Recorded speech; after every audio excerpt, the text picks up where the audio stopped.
It began with whispers, small, insignificant complaints that most hospitals chalk up to human error. A patient with a routine appendectomy developed sepsis.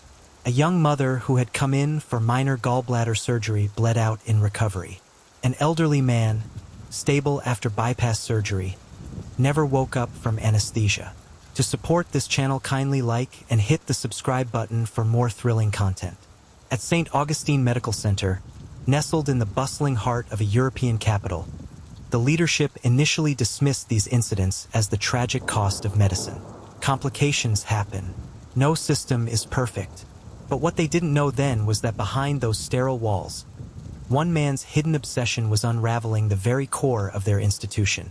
That man was Dr. Adrian Keller, a celebrated surgeon, a man whose reputation bordered on sainthood. Adrian Keller was the kind of doctor patients requested by name. Tall, soft-spoken, and disarmingly empathetic, he had a way of leaning close to frightened families and saying the exact words that soothed their anxiety. His colleagues envied his technical brilliance. His surgeries were often quicker and cleaner than anyone else's. He won awards. He gave TED-style talks on advancing surgical methods. Newspapers once called him the scalpel with a soul.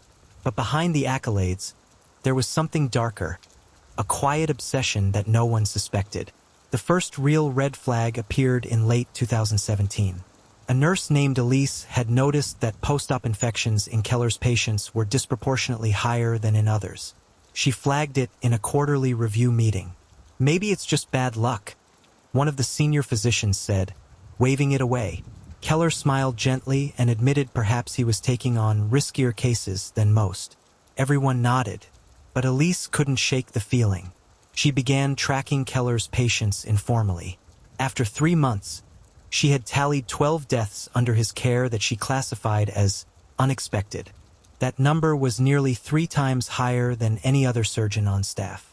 When she brought it up again, the hospital administration grew nervous. Keller was their star. He brought in grants, donations, and prestige. To even imply negligence or worse was unthinkable. Elise was told to focus on her nursing duties and not waste time with statistics she couldn't possibly interpret. What no one yet knew was that Adrian Keller had been conducting his own quiet experiment.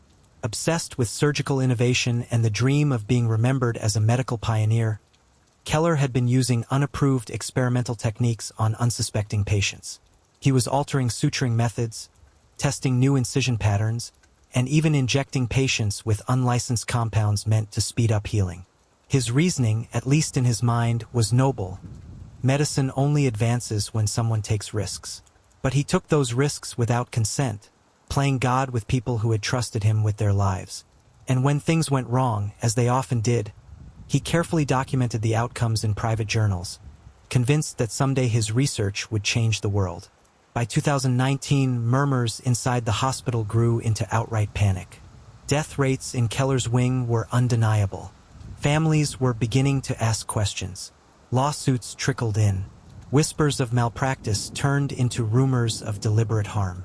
The administration faced a dilemma: confront their prized surgeon and risk public scandal, or continue to protect him in the hope the storm would pass. They chose the latter, but the storm was only beginning. Elise, still haunted by the faces of Keller's patients, decided to act alone. She began secretly photocopying medical charts, compiling a dossier of anomalies, unexplained drug dosages, unauthorized procedures, and inconsistencies in Keller's surgical notes. One night, after a grueling 12-hour shift, she found herself in the hospital archive room. On a dusty shelf, she discovered something chilling: Keller's personal notebook, accidentally left behind in a pile of files. Inside were meticulous records of each trial, the patients reduced to initials and case numbers, outcomes measured like laboratory rats. He even wrote about sacrifices necessary for progress. Elisa's hands shook as she read. This wasn't negligence. It was deliberate. Armed with evidence, Elise approached the hospital board. To her shock, instead of gratitude, she was met with hostility. They accused her of theft, of breaching confidentiality, and even threatened to revoke her nursing license. Keller's influence ran deep, Donors and executives rallied behind him, but Elise refused to be silenced. She leaked portions of the notebook to a journalist she trusted. Within weeks, the story exploded. Headlines screamed, "The Silent Scalpel.